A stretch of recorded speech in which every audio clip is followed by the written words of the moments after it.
coincidencias con la compañera candidata, claro que es el bienestar social. Coincidimos en que entre tanto no se ataque la causa que es la pobreza, la marginación, etcétera, la educación, la falta de oportunidades laborales, la falta de oportunidades para personas discapacitadas, evidentemente tampoco el problema de inseguridad se podrá batir. Nosotros coincidimos en que hay que invertir.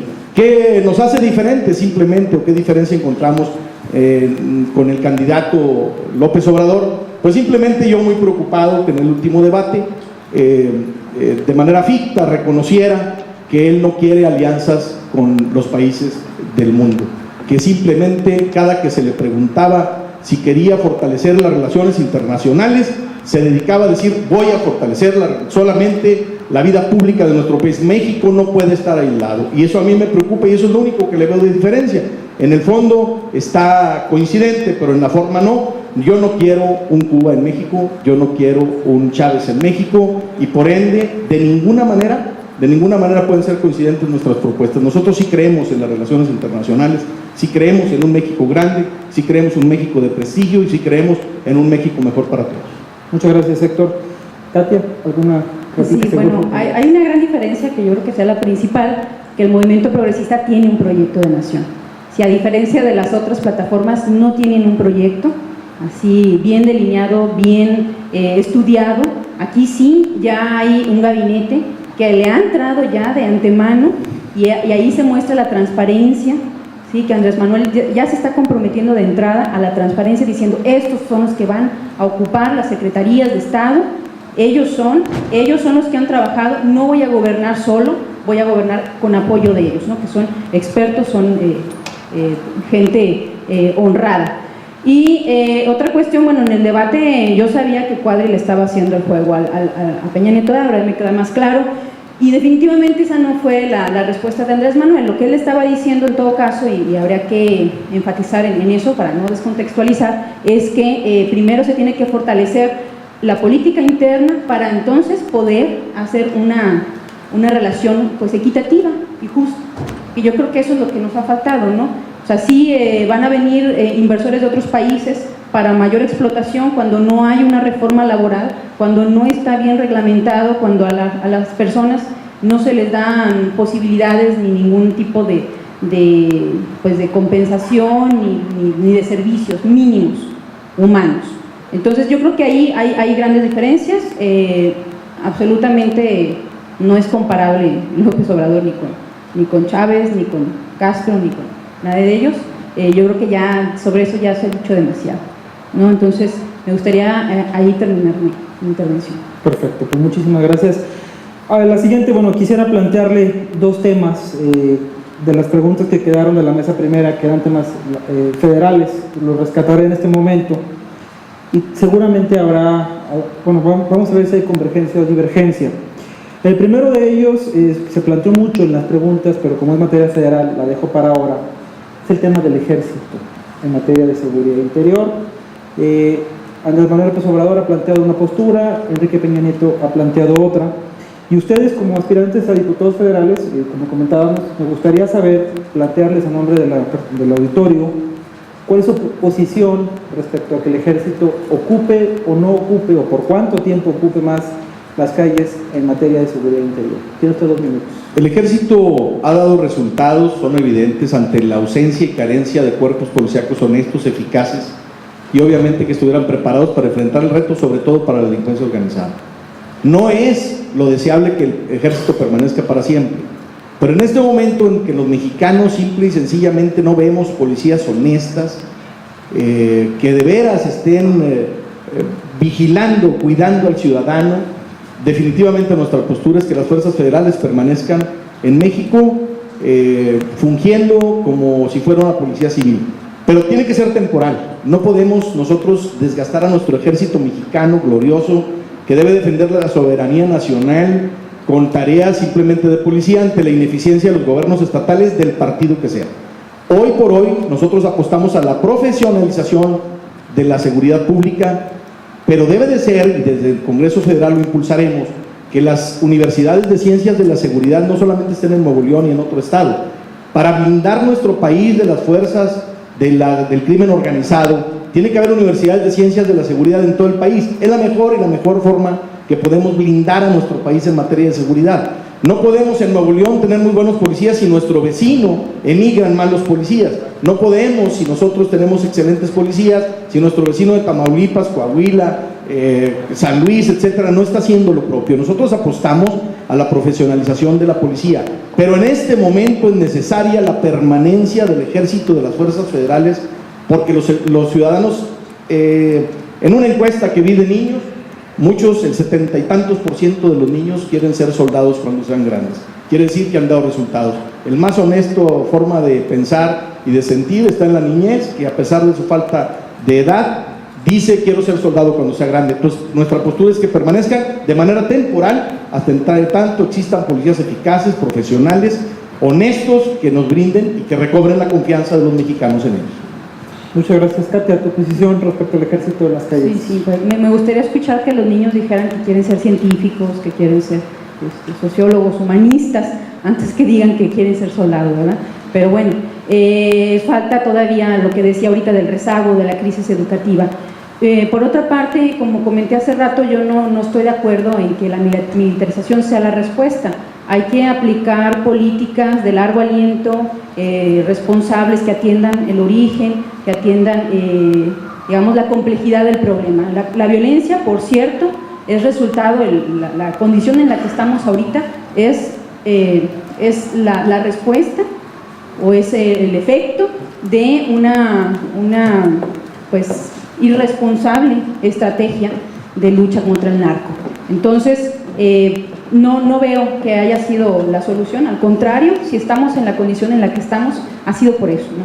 Por una estrategia equivocada, terca, y no se ha hecho pues nada al respecto. Hay que cambiar esto, hay que renovar toda la estructura, hay que restablecer el tejido social, porque si no, pues me temo que no va a ser por un momento, sino que se va a alargar si no se hace algo al respecto. Por eso el movimiento progresista pues está proponiendo este proyecto de nación que en efecto va a hacer renacer a la República. Muchas gracias, Katia. Pues como ustedes saben, están repartiendo las tarjetas con preguntas, ya tenemos aquí bastantitas. Ustedes, si tienen alguna más, pues no duden hacerla todavía a los compañeros que están sobre las orillas. Llama mucho la atención, hay muchas coincidencias en las preguntas, y así que creo que nos vamos a ir en materia de cómo vayan apareciendo. Hablaban, yo creo que por lo que tú comentabas, Katia, del tema de acceso a medios de comunicación, y aquí mencionan obviamente pues, los escándalos recientes que seguramente todos ustedes conocen. Y bueno, una parte de la plataforma, tanto de los dos candidatos, tiene que ver con acceso a medios y telecomunicaciones, ¿no? Lo que ustedes saben pues es banda, todo el tema de medios de comunicación, la tercera cadena, la vinculación entre Yusacel, Televisa, etcétera. En materia de telecomunicaciones, y comenzaría nuevamente por el lado derecho, y particularmente en acceso a medios de comunicación y su vínculo obviamente con sistemas electorales, ¿cuál es su opinión respecto a lo que ha venido pasando en las últimas semanas? Bueno, los medios de comunicación son eso, un medio que comunica, que incide o no en la forma de pensar de los mexicanos, pues definitivamente es a criterio de cada quien. Yo respeto mucho el trabajo de los medios de comunicación, no nos daríamos cuenta de cuántos muertos hay, de cuántos escándalos de corrupción, de cuántas situaciones no deseables que suceden si no fuera precisamente por los medios de comunicación. Son importantes, equilibran la forma de pensamiento de los mexicanos. Sí creo en la apertura, sí creo en regular sus formas de hacer comunicación, sí creo que no debe de haber excesos, pero yo creo que deben de permanecer como eso, como un medio de comunicación que es utilizado para la sagrada forma de la libertad de expresión, y que de ninguna manera podemos, solamente uno de los candidatos ha atacado a los medios como si fueran ellos los culpables de sus fracasos. Yo no creo en eso, yo creo que los medios de comunicación se deben de fortalecer, es la forma de que el ciudadano nos enteramos. Y bueno, claro, ampliar la tecnología en nuestro país. Los jóvenes hoy reclaman mayores tecnologías, mejores tecnologías, medios de comunicación más profesionales, más imparciales, y eso, bueno, pues dependerá también del próximo Congreso Federal, de los próximos senadores, de las próximas iniciativas que presenten, que ya tienen derecho los ciudadanos a presentar en el Congreso Federal para poder regularlos de mejor manera, pero yo creo que los medios de comunicación están haciendo su papel, eso, comunicar y ser un medio de la sociedad. Muchas gracias. Licenciado, candidata.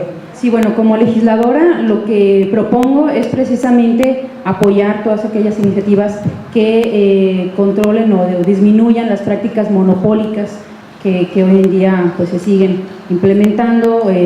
Digamos que es algo que vemos que es obvio, es una obviedad.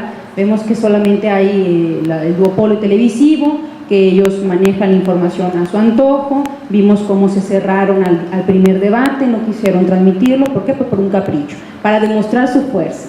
Entonces sí tienen una fuerza, tienen un gran poder, y ese gran poder que tienen en parte se explica precisamente por este apoyo que se le ha seguido dando por parte de las autoridades, por parte del Poder Legislativo, Ejecutivo, etc.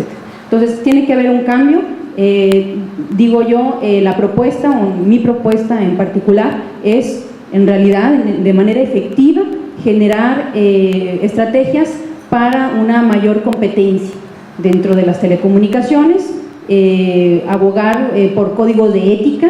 Eso también está propuesto, y eso también es un reclamo juvenil totalmente legítimo, abogar por un código de ética para que no siga sucediendo lo que está sucediendo hasta el momento, donde los medios controlan, manipulan y desinforman. Muchas gracias. Muchas gracias, candidata. Bueno, hay un tema que también se repite mucho aquí, y es evidente, es una preocupación de los industriales y de las amas de casa, según aparente aquí, en materia de los altos costos de los energéticos. Y obviamente sale también a relucir el tema de qué hacemos con Pemex, ¿no? Hay una propuesta que seguramente ustedes quieran hablar. ¿Qué hacemos para que los costos de los energéticos, tanto lo que es la energía eléctrica, las gasolinas, se reduzcan? Hasta donde yo tengo entendido, ambos candidatos han abordado de alguna manera el tema. ¿Cuál es su impresión respecto a los ámbitos del poder? Como diputado federal, Héctor García, ¿qué va a hacer para que los costos de los energéticos se reduzcan? Primero me disculpo y agradezco mucho a la candidata no haberme vetado por no ser tan joven. Este era un foro, por lo que entendí, solamente para muy jóvenes. Muy agradecido con ese detalle. Lo segundo, decirles que en materia energética pues es precisamente una reforma. La reforma energética tiene que ser cómo produce México más energéticos, para que precisamente sus costos bajen para la población.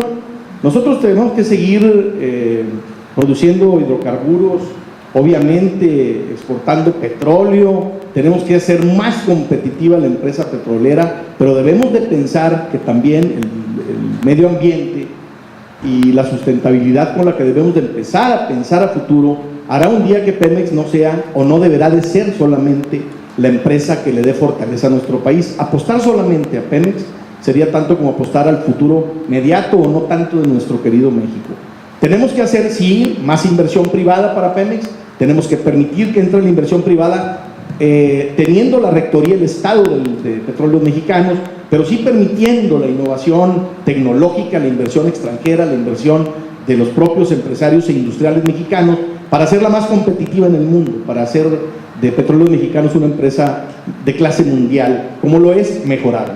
Por otro lado, la energía eléctrica, que cada vez los industriales se alejan más de nuestro país porque es insostenible, o sostienen la plantilla laboral o pagan los recibos de la energía eléctrica para producir lo que maquilan, lo que generan, lo que su industria produce. Nosotros tenemos que entrarle ya de inmediato una reforma energética que permita producir más energía eléctrica con las vías alternas, y que esto permita, no solo para la industria generadora de miles de empleos y de riqueza en el país, sino también para que los mexicanos de clase media y baja, y por qué no los de clase alta, que también pagan el recibo, pues puedan sentir que su México produce una energía que les es barata, que les es económica y que es viable. Pero sobre todo preocupante que no se haya hecho nada para que los industriales y los empresarios puedan tener una energía económica que les permita generar empleos, no tener que despedir trabajadores porque o tienen trabajadores o pagan la luz. Yo creo que en México la reforma energética es urgente, y yo sí soy de la forma de pensar, y mis compañeros diputados federales, que hay que invertir con recursos privados fuertes, con tecnología innovadora en Petróleos Mexicanos y en todo lo que es energía, para que México, y obviamente cuidando el medio ambiente y el desarrollo sustentable. Gracias. En materia energética, Katia, para que los costos sean más bajos, ¿qué hacemos? ¿Cómo? ¿Cómo lo hacemos? ¿Cómo lo hacemos para Sí, pues de entrada, pues Andrés Manuel está proponiendo a Claudia Sheinbaum precisamente para este asunto del medio ambiente y la sustentabilidad, es algo que hay que atender definitivamente. Y otra cuestión sería